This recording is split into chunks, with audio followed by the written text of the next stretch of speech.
លឹមស្រាងស្រាងអាប់ក្របវាលស្រែឃើញស្រស់មានស្នេហ៍ញញឹមឈរក្បែរចំការចិត្តជុំបងបានឃើញអូនពេលជិះកាត់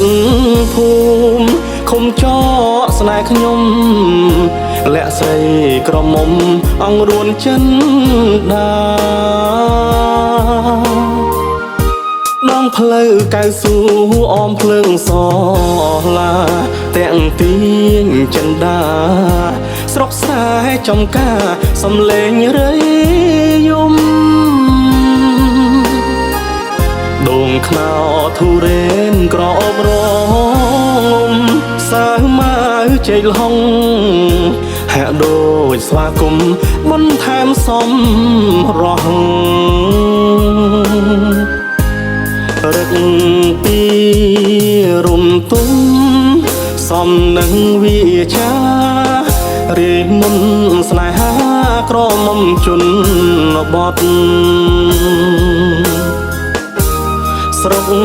អូរាំងអើ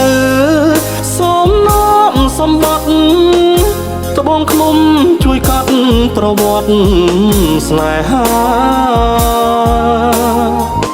ស្រុកអូនស្រស់ស្អាតពិតស្រួលរស់នៅមានទឹកភ្លើងផ្លូវអ្នកស្រុកពេលពើរាក់ទាំងម្លេះណាមណ្ឌលសុខភាពព្រមទាំងសាលាមានគ្រប់ហេដ្ឋាក្រមុំចំការខំចងស្នេហ៍ខ្ញុំ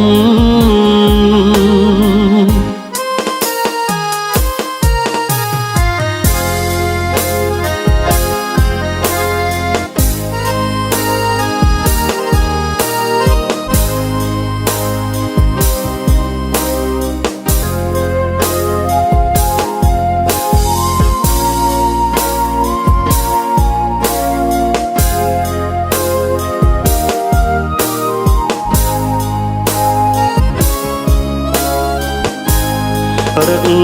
ពីរុំទុំ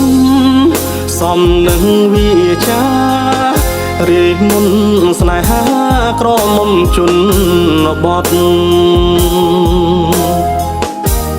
ស្រុកអូ